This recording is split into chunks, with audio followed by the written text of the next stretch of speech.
pessoal, a gente vai trabalhar agora com um processo que a gente conhece como primeira revolução industrial.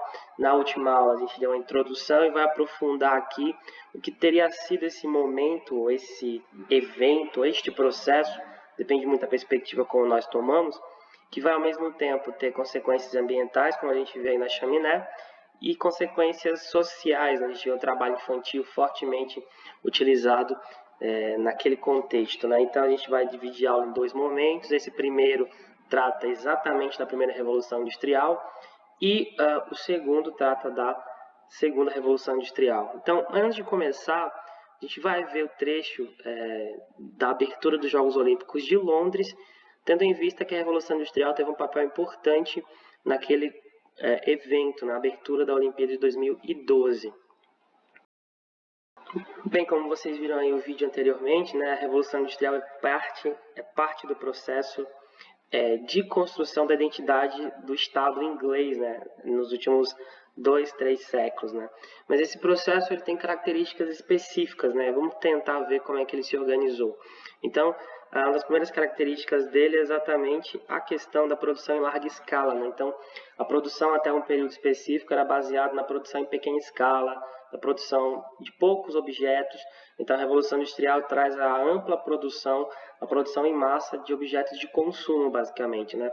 A gente tem uma produção que acontece para ser vendido para milhares ou milhões de pessoas, diferente do artesanato ou da manufatura anterior, que era feita para ser consumida por um número pequeno de pessoas. O segundo ponto que move essa revolução é exatamente a questão da especialização das tarefas. Então, lá na Europa do período medieval, nós tínhamos as guildas, né, que são as corporações de ofício, explicando melhor, são o conjunto de pessoas produtoras de um objeto. Então, por exemplo, o conjunto de sapateiros. O sapateiro ele acabava fazendo todo o trabalho, né? Desde o processo de curtir o couro até a finalização na venda desse objeto. Com a Revolução Industrial, os trabalhadores vão passar a fazer cada vez um número menor de tarefas. Então, por exemplo, na fábrica de sapatos vai ter aquele responsável por trazer o couro do cortiço, do cortume, levar para a fábrica, aquele que vai colar o solado e por aí vai. Então a gente vai ter aí uma tarefa que vai ser especializada, né? Vai afunilar o trabalho do elemento sujeito na produção desses produtos industrializados, né? Então, há um outro elemento importante, né, da revolução é a mecanização. Então, a gente vai ver um processo de uso de máquinas para aumentar a produtividade e acelerar o tempo de produção. Se, por exemplo, o tear manual tem um ritmo de produção mais lento e produz em menor escala do que um tear mecânico que produz em larga escala, substitui o trabalho de vários tecelãos e é um processo que usa uma profunda mecanização. Uma outra engrenagem dessa revolução é exatamente o surgimento de novas tecnologias, que está conectando com a mecanização. Então, novas tecnologias para produzir mais em tempo mais curto, para fazer com que as vendas sejam mais rápidas e, obviamente, mais lucrativas. Um outro ponto importante que deve ser levado em conta é a relação social, a relação política também entre burguesia e proletariado. Quem é a burguesia?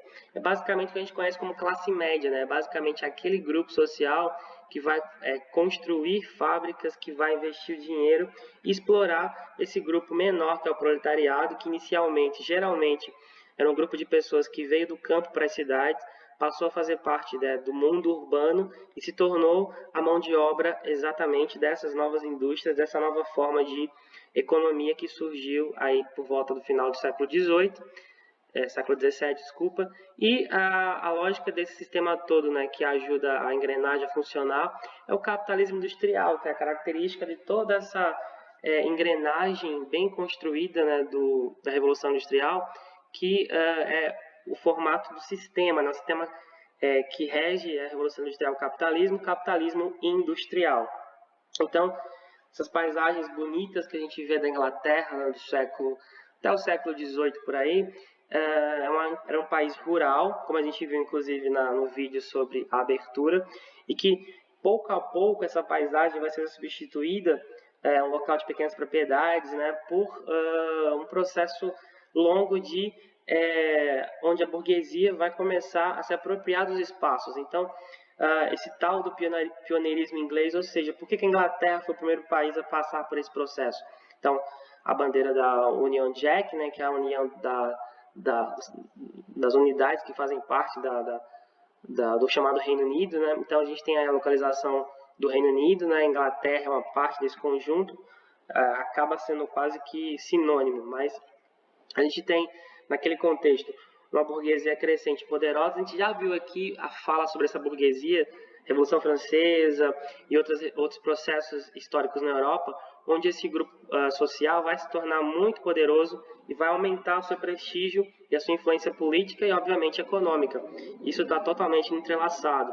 Além disso, a gente tem o cercamento dos campos e inovações técnicas, ou seja, os campos, né, que são essas grandes áreas de pequenas propriedades, vão começar a ser objeto de ação do Estado inglês e vão começar, de certa forma, a ser cercados e gerar uma expulsão de grupos sociais lá do interior da Inglaterra, né, a partir desse cercamento, que é definir limite de propriedade. Então, quem não podia fazer isso tinha que vender suas terras, e essas terras acabavam sendo acumuladas nas mãos de uma burguesia rural e uma pequena nobreza também, que fortalece a sua presença no campo e obrigam a grande parte dos pequenos produtores que não tinham condições de se adequar às leis a ir para as cidades, né? E aí vão se tornar mão de obra barata para essas futuras empresas. As inovações técnicas, né? Antes da Revolução Industrial ocorrer como indústria em si, houve uma grande alteração no campo inglês com o aumento, né, do processo de uso de alguns formatos novos de cultivo, o que aumentou a produção rural e, obviamente, deu mais poder cada vez mais para os burgueses do campo, para a pequena nobreza do campo. Matérias-primas, a Inglaterra é uma região muito próspera em ferro e carvão, até hoje minas de ferro e carvão são negócios importantes, né?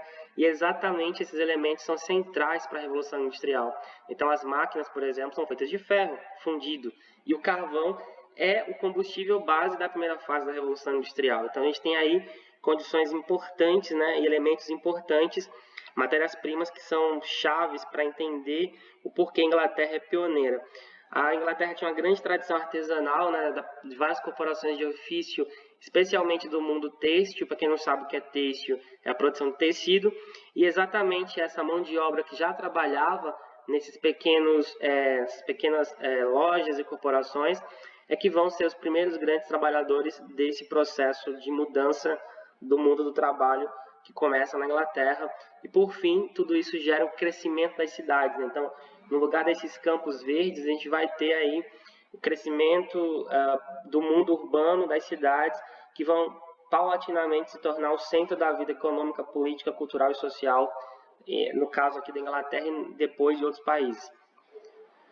Então, a gente tem, por exemplo, inovações técnicas, né, que ajudam a explicar esse aprofundamento, né, a máquina a vapor, né, que é movida a combustão. Você queima o carvão para fazer com que a água do motor ele seja borbulhe, crie vapor, e o vapor mexa as engrenagens. Então, a primeira grande máquina que vai gerar um movimento, né, seja para as máquinas de trabalho, até para o meio de transporte, como a locomotiva, vai ser exatamente a máquina a vapor, né, considerada as primeiras inovações tecnológicas da Revolução Industrial. Então, a gente vai ter aí, nesse sentido, por exemplo, o tear mecânico, que vai ser esse tear que substitui o tear manual.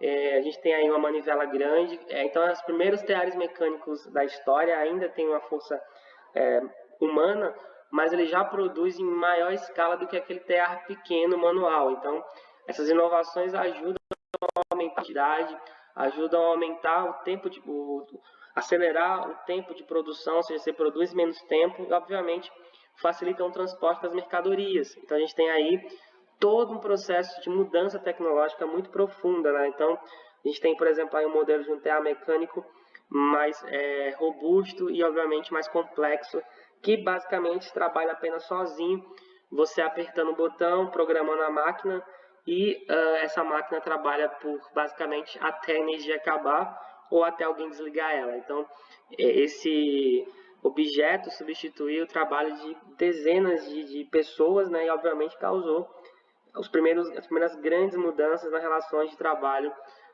já no começo da Revolução Industrial. Um outro ponto importante da Revolução Industrial é a questão do pensamento, né? Então, a gente tem uma mudança na perspectiva da filosofia e do surgimento de áreas acadêmicas e do trabalho intelectual de várias pessoas, né, que vão dar base para essa ideia, que é o liberalismo econômico, que é a ideologia que move o capitalismo e que move as mudanças industriais. Então, a gente tem, por exemplo, Adam Smith lá, que é o sujeito considerado o pai da economia moderna, o Thomas Malthus, o David Ricardo, o Thomas Malthus, que é o sujeito que cria a ideia do malthusianismo, e o David Ricardo. Então, Adam Smith é o autor de Riqueza das Nações, é o pai da economia moderna, é o grande teórico do liberalismo, o sujeito que cria o que seriam as bases da ideologia liberal. É onde os liberais vão ler sobre mercado livre, no sentido da liberdade de comércio, onde existe a livre concorrência, sem ação do Estado, e vai ser o grande elemento propulsor do liberalismo, né? O Thomas Malthus, que hoje os liberais não admitem a importância dele, e ele inclusive não é lido hoje com seriedade, mas durante muito tempo a obra dele foi levada como séria porque era tida como importante, porque naquela época, com o aumento populacional, se achava que iria ter problema de abastecimento, não seja de alimentação, e ele tinha uma série de ideias, entre, por exemplo, propor retardamento do casamento, né, casar tarde, castidade antes do casamento e limitar os filhos por casal, né? E obviamente o foco dele não era nas elites nem na burguesia, mas na classe baixa, né, nas pessoas pobres. Então, durante muito tempo, o malthusianismo, né, foi uma ideologia que, apesar de não ser levada a sério hoje, ainda tem gente que indiretamente cita o Malthus quando fala que pobre tem que ser esterilizado, não pode ter muito filho. É como se o pobre sempre fosse problemático, né? Então, o Malthus, ele tinha essa ideia do controle de natalidade como centro da sua ideologia e foi uma das bases do liberalismo econômico. E, por fim, David Ricardo, né, que é um dos definidores da ciência econômica. Interessantemente, a obra dele influenciou Karl Marx, que a gente vai falar mais adiante, que é um dos propulsores do contrário do liberalismo econômico, né, o socialismo científico, que é a crítica ao liberalismo econômico. Então, esses autores aqui, esses intelectuais, são, digamos, as bases do pensamento, né, do liberalismo econômico que rege o capitalismo industrial. E aí vem o outro lado da moeda. A gente tem um processo, né, focado nos trabalhadores, e a Revolução Industrial é marcada por ampla tensão entre classes sociais, né, principalmente, como eu já coloquei, burguesia e proletariado, exatamente por conta das péssimas condições de trabalho que esses trabalhadores da foto que a gente está vendo aí vivenciavam, né? Então, alta carga horária de trabalho, assédio moral, castigos físicos, falta de direitos mínimos. Por exemplo, claro que variava a falta de regulação das leis trabalhistas que não existiam, levava a cada indústria a ter uma postura. Algumas, por exemplo, proibiam o trabalhador de ir ao banheiro frequentemente quando precisasse, ou então davam uma carga mínima de tempo para poder almoçar ou jantar. Aceitavam plenamente o trabalho infantil, o trabalho feminino em condições degradantes, inclusive era muito comum assédios, estupros dentro de fábricas. Então, os trabalhadores tinham péssimas condições, fora receber muito pouco e morar em condições praticamente desumanas. Então, há um processo de reação construída por esses trabalhadores. Aqui a gente está falando especificamente da Inglaterra, mas isso se reflete em outros países, quando a Revolução Industrial ela amplia para outras regiões. A gente tem, no caso da Inglaterra, as primeiras resistências são o cartismo e o ludismo, né? Então, essa resistência vem por conta dessa questão das condições de trabalho, né? Essa imagem da criança no TA, né? Sem um tipo de proteção para o corpo, era muito comum, mãos decepadas, pés decepados, morte, inclusive, para essas máquinas que não eram feitas pensando em segurança, mas pensando em produzir. Por exemplo, a gente tem aqui a gravura feita num programa que teve do governo inglês para mapear as áreas de trabalho infantil, que mostra lá na região da Inglaterra de produção de carvão o uso de crianças como aquelas responsáveis por buscar o carvão no fundo das minas. E era muito comum aqui, claro, sendo um tipo de proteção para o rosto, doenças respiratórias, mortes por sufocamento e desmoronamento das minas. Então, essas condições, como a gente viu novamente aqui a imagem, né? Baixos salários, alta carga de trabalho, né? Mais-valia, trabalhava muito, ganhava pouco, quem lucrava é o patrão, ou quem lucra é o patrão. Jornadas de trabalho que chegavam a 14 ou 16 horas, com pequenas pausas para refeições em condições precárias, doenças físicas e mentais, acidente de trabalho e castigos físicos, trabalho infantil, como a gente está vendo, e as mulheres ganhavam menos e, além disso, sofriam assédios. Então, as condições de trabalho deste grupo eram extremamente precárias. Então, a resistência, por exemplo, inicialmente, quando tem um processo de mecanização, o aumento dos teares mecânicos, muitos trabalhadores passam a fazer a invasão de fábrica e quebrar o tear mecânico como uma forma de combater o desemprego. Só que esse movimento, né, que é o ludismo, ele acabou sendo não muito, digamos, racional, porque era uma forma irracional de lutar pelos seus postos de trabalho. Eles lutavam basicamente contra a substituição da mão de obra humana por máquinas. A resistência mais racional começa exatamente com o cartismo, né? O ludismo e o cartismo são movimentos sociais de trabalhadores. Já o cartismo ele já mostra uma tendência a uma racionalização. É um movimento muito mais complexo, né, com demandas muito amplas, especialmente de participação política, né, como o voto universal, eleição anual, igualdade eleitoral, né, entre ricos e pobres. Em suma, em resumo, é um movimento pela inclusão política, porque para os cartistas, aí a gente tem uma charge de um trabalhador entregando a carta, né, The Charter, para um político, né, no parlamento inglês. A gente vai ter aí uma tentativa de incluir os trabalhadores na política para que eles pudessem ganhar direitos. Então, a gente tem aí a construção de uma participação pouco a pouco de aumento de nível de conscientização por parte dessa classe operária, desse proletariado inglês. Então, nessa esteira desse desenvolvimento de ideias, a gente tem aqui o contraponto ao liberalismo econômico, que é desenvolvido a partir da luta dos trabalhadores, que é exatamente o socialismo utópico, né? Esse socialismo utópico é o primeiro grande movimento, né, organizado de pensamento, que vai ter uma série de expoentes, né, como, por exemplo, Robert Owen, no livro Uma Nova Visão de Sociedade, é um cara que nasceu humilde, virou empresário e se tornou adepto de ideias reformistas. Para ele, a sociedade era desigual, ela podia sofrer reformas para melhorar a vida dos trabalhadores. Então, é um dos primeiros grandes socialistas utópicos. O outro é o Saint-Simon, que é um francês, autor do livro Novo Cristianismo. Ele tinha uma teoria, né, que mostrava a divisão da população entre produtores e ociosos.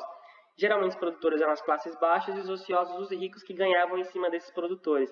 E o capitalismo, para ele, devia ser responsável, ou seja, deveria ser feito de uma maneira que respeitasse todas as classes sociais e que não houvesse opressão tão grande quanto era vista nos países que estavam se industrializando. E o Charles Fourier, que é o cara teórico dos 4 movimentos, né, o livro principal dele, é um crítico ferrenho da sociedade capitalista e das suas instituições, como casamento e todas as instituições que regem a sociedade. Ele propõe a criação de cooperativas que são chamadas falancérios. Então, o Robert Owen e o Saint-Simon são muito utópicos, né?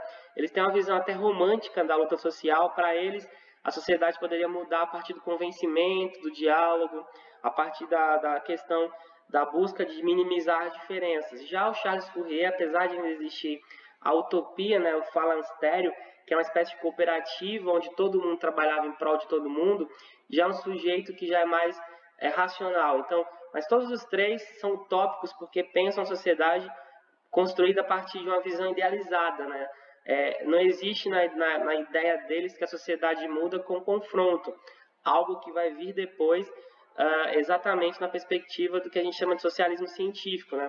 A frase clássica que trabalhadores do mundo univos é o chamado que está presente no livro Manifesto Comunista, escrito por Karl Marx e Engels, que a gente vai ver daqui a pouco, que mostra uma tentativa de superar o modelo utópico lá do idealizado, bonitinho, por um modelo de luta social que vai começar a refletir e tentar melhorar a vida dos trabalhadores. Então, é um ideário que emerge como uma das estratégias dos trabalhadores, né? Lembrando que existiam várias ideologias operárias, né? O socialismo, ele é apenas uma delas.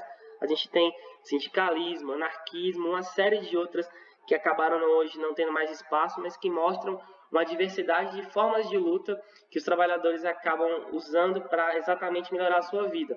No caso aqui, o socialismo acaba sendo a melhor construída e a mais abrangente, né? Que é a partir das ideias do Friedrich Engels e do Karl Marx, que é esse cabeludo, barbudo que a gente está vendo aí. Na verdade, os dois são barbudos, né? Então, esses sujeitos, eles são os idealizadores dessa ideia de socialismo científico, né? Que é baseado em alguns pilares. Então, eles entendem a história como a luta de classes, que é uma disputa entre classes sociais, né? Eles entendem que existem modos de produção para explicar a história, que toda sociedade possui uma base produtiva determinada pelas relações sociais. Então, as incoerências sociais, por exemplo, a gente tem um trabalhador, o proletário versus o burguês.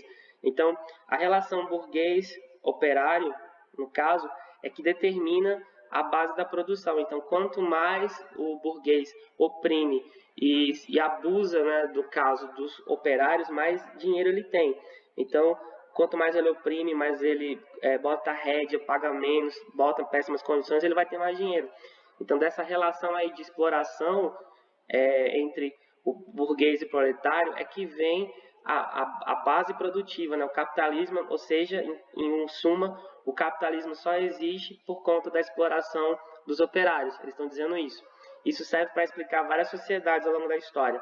E, por fim, a dialética, né? Que é um sistema de pensamento, né? Dentro do pensamento marxista, um conceito que diz que a natureza e a sociedade mudam sempre. Então, o homem, a sociedade e a natureza, eles estão em processo de diálogo, de confronto constantemente. Então, quanto mais choque com a natureza, mais o homem muda e mais a natureza muda. Então, dessa relação de choque entre natureza e ser humano é que a mudança histórica vai acontecendo. E a gente está vendo o que ocorre hoje, né? Na nossa relação com a natureza, na produção econômica, a gente tem destruído os bens naturais e a partir disso a gente tem uma dialética que dá como resultado a devastação, dá como resultado o fim de espécies animais, o fim de recursos naturais, e pouco a pouco o planeta tem sofrido nessa dialética entre homem e natureza, que muda para pior a paisagem, né? Então, nesse sentido, esse formato de pensamento aqui é extremamente importante, porque ele critica os excessos e critica o liberalismo e o capitalismo exatamente por esses resultados ruins que ele dá para a maior parte da população e, obviamente, para o planeta, né? Em suma, o capitalismo só funciona para as classes privilegiadas. Então, é exatamente essa falta de privilégio, né, e essas repercussões da Revolução Industrial que a gente vai ver agora. Então, as condições ambientais pioram absurdamente, né? Essa gravura mostra uma cidade amplamente poluída, cheia de fumaça que a gente vive muito bem aqui em Rondônia, com as queimadas, inclusive, né? Há um aumento profundo da poluição, porque não existia a ideia, por exemplo, de ser socialmente responsável e ambientalmente responsável, né, com a produção de, por exemplo, de chaminés que diminuíssem a emissão de gases ou então do controle do esgoto e do lixo industrial. Tudo era jogado nos rios, tudo era jogado no ar. Então, as cidades inglesas, especialmente nessa época, eram cidades que de longe você via que era tudo escuro.